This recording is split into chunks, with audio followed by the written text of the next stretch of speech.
Estou um pouco confusa quanto a uma passagem da Bíblia que é um marco para nós cristãos. Gostaria de mais clareza.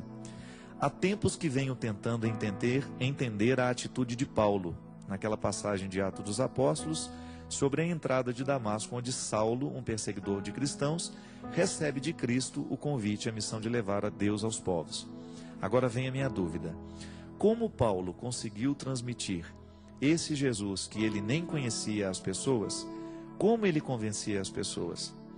Li alguns comentários na internet que era pela força da fé, mas gostaria muito que o senhor pudesse falar alguma coisa sobre isso. Priscila, Paulo faz parte daqueles discípulos, né, dos apóstolos, discípulos que não conheceram pessoalmente Jesus. O nome dele antes era Saulo, um grego muito instruído, né, um homem muito inteligente, muito capacitado, de família muito nobre, um homem que estudou muito. Ele realmente era perseguidor dos cristãos. E numa viagem a Damasco, onde ele estava indo justamente para viver essa perseguição aos cristãos, ele cai do cavalo. E tem toda uma construção bonita nos Atos dos Apóstolos, mostrando que no ato de cair do cavalo, toda a vida de São Paulo, toda aquela perspectiva antiga cai com ele. O homem que deita ao solo, né? É até interessante porque nós também, quando ficamos padres, nós também deitamos no chão, num gesto de que deita o homem, levanta-se o padre. Modifica-se dentro de nós, né, pela força do sacramento, a perspectiva da vida. Modifica-se o horizonte de sentido. Isso é bonito, é uma expressão que na filosofia a gente usa muito. O horizonte de sentido é tudo aquilo que faz parte da vida de uma pessoa.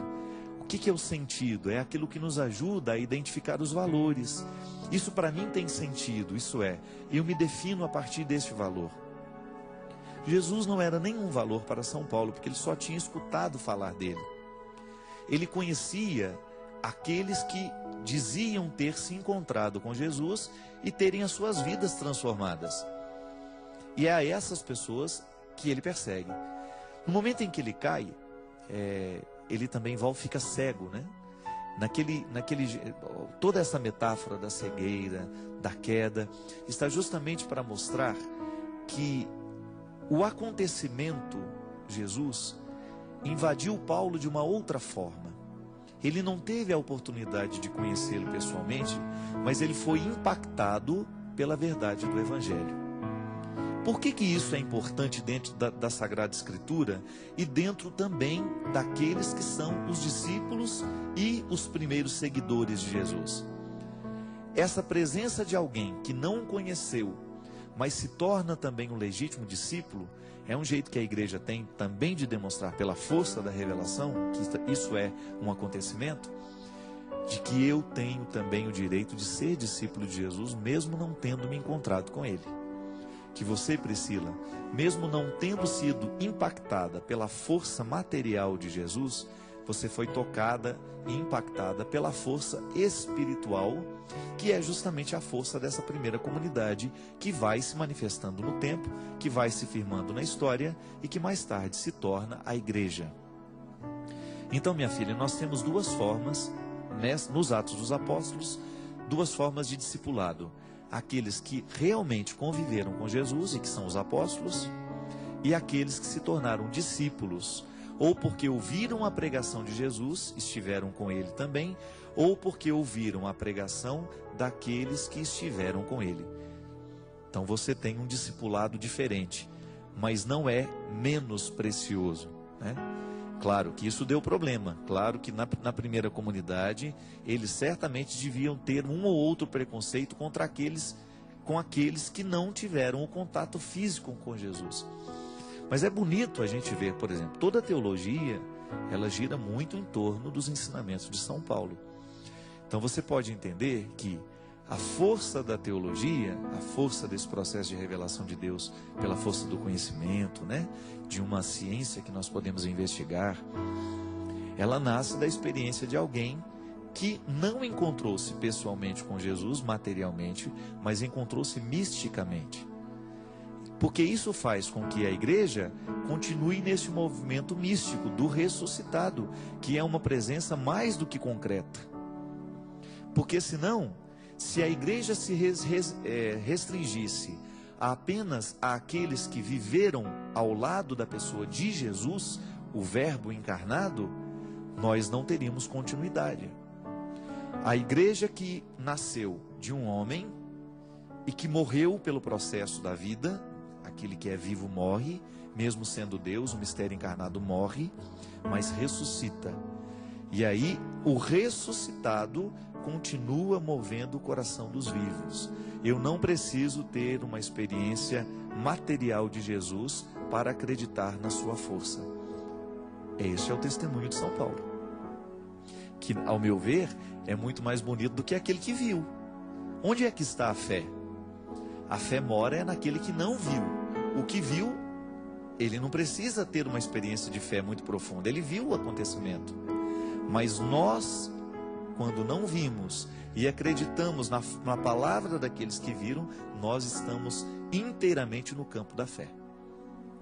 Então, quando nós temos essa experiência de Paulo, como sendo o movimento, a experiência da igreja, poderíamos dizer assim: São Paulo é o exemplo da experiência mística que nós, igreja, fazemos no Cristo, porque ele também não encontrou-se pessoalmente com Jesus. Ele fez a experiência do ressuscitado. Por isso a queda do cavalo, isso é, o meu mundo caiu.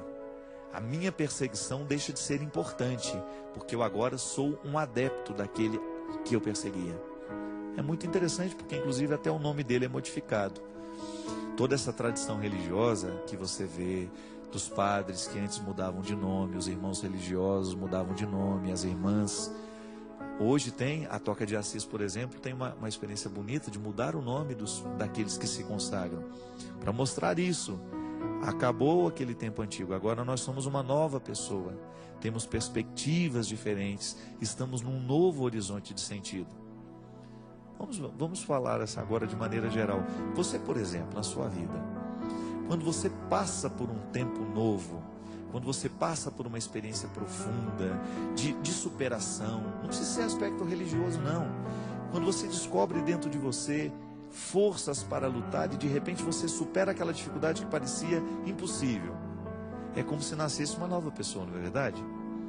É como se você tivesse aquele frescor dos primeiros anos, é como se você tivesse aquele vento de novidade. Meu Deus, que bom, eu dei conta. Se você pudesse, talvez até mudasse de nome, porque justamente você assumiu um novo jeito de viver. O casamento, por exemplo, é assim. Por que que, agora, isso é até um pouco machista, hoje pode ser diferente, me parece. A mulher assumia o sobrenome do marido, é para dizer que ela deixou de ser a mulher que era. Ela agora está casada. Teria que ser do mesmo jeito, o marido também teria que assumir o sobrenome da esposa, né? Poderia ser assim também, não poderia? Menos machista, para dizer que a vida do homem também muda. Não é só a vida da mulher que modifica com o casamento, não é só ela que acrescenta mais um dado ao seu nome, mas é a vida dos dois que a partir de agora está em comunhão e está modificada. A experiência de São Paulo com Jesus é a experiência semelhante a um casamento. Ele faz a experiência concreta de Jesus, mas de um jeito diferente. E ele se torna uma nova pessoa.